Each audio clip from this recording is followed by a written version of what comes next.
Our request was to enlarge the scrotal area, and we were able to satisfy our patient. What about ladies? I mean, do you have a lot of ladies coming to have other parts of the anatomy enlarged? Yeah, the body and thighs, and in general, most common operation is a breast augmentation. Were you already very successful, or did coming to Palm Springs help you in that?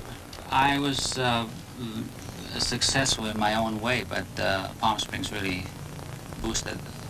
So it really is an area of wealthy people and can help somebody's career to arrive here. That's correct.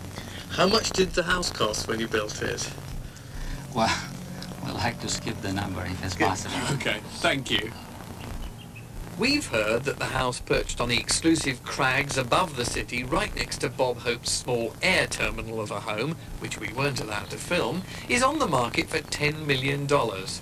Cheap at the price when you get a garden on your roof, which is not only decorative but keeps you cool as well, a swimming pool half in and half out of your sitting room, sliding electronic glass wall windows, and priceless objets d'art dotted around.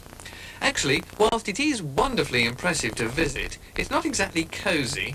Well, you can't have everything for $10 million.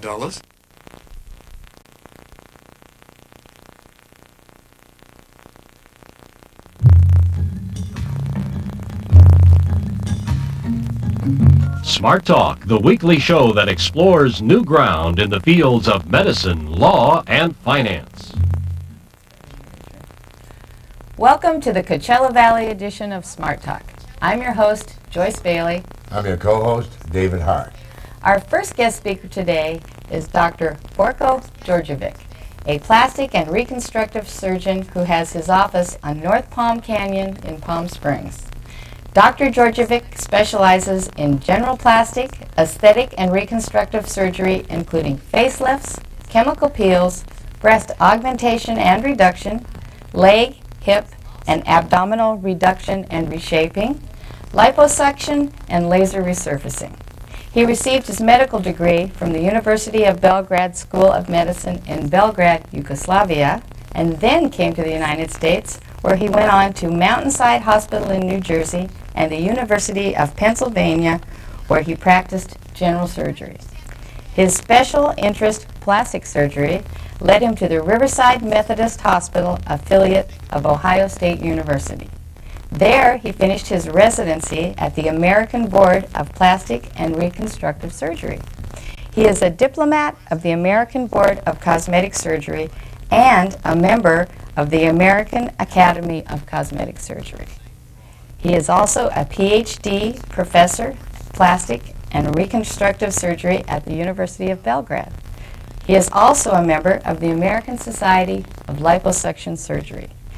In his 29 years of experience, his list of clients, some of the most beautiful women in the world, include the Gabor family. Welcome to our show, Dr. Djordjevic. Thank you. Dr. Djordjevic, making and keeping women beautiful is only a portion of what you do on a daily basis. Can you tell us what motivates you and what happened to you when you went on vacation in 1990? When I went to vacation in 1990, Yugoslavia fell apart. There was ethnic war started among the ethnic. That was a major war, which caused a lot of casualties, destruction, physical and human. And in fact, I became a regular surgeon, doctor, reconstructive surgeon at that point, trying to take care of human lives. You were in charge of the triage, which is. Can you explain that? What the triage is? There was such a dirty war that there was a lot of casualties, in particular children and women. That by not having a facility where you can take care of the patient locally because of destruction of the hospitals, we had to bring the patients out and send out for, say, specialty therapy if a person loses eye, things like that. So I was right in the field there, setting up and directing which way the patient should be operated on. That is incredible. I can't believe that all of this just happened when you took a vacation from Palm Springs, from your practice. I didn't expect it myself, and it was a major surprise to me, but the Wow. choices I have little. These were my people I wanted to help.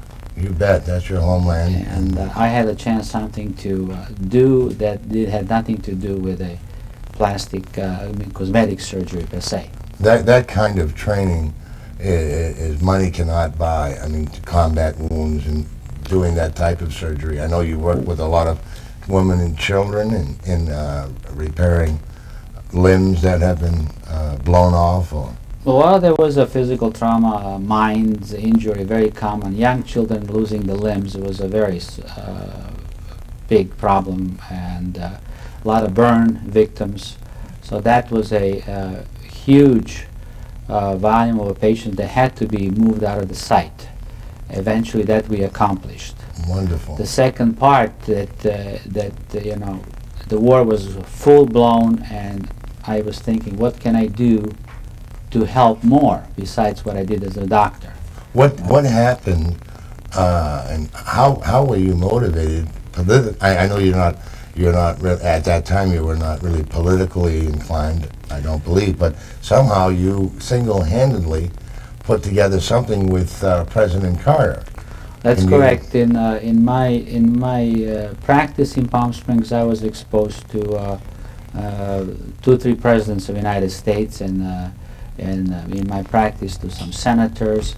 And my thought was, if I can bring the United States into this and try to curtail this fight, Right. with the best thing, who best than President Carter and his center, which through Senator Feinstein I was able to get to President Carter's home in Georgia, and I talked him into to come over there in the middle of a blooming war, the way it was in Sarajevo, and that was something that I will never forget.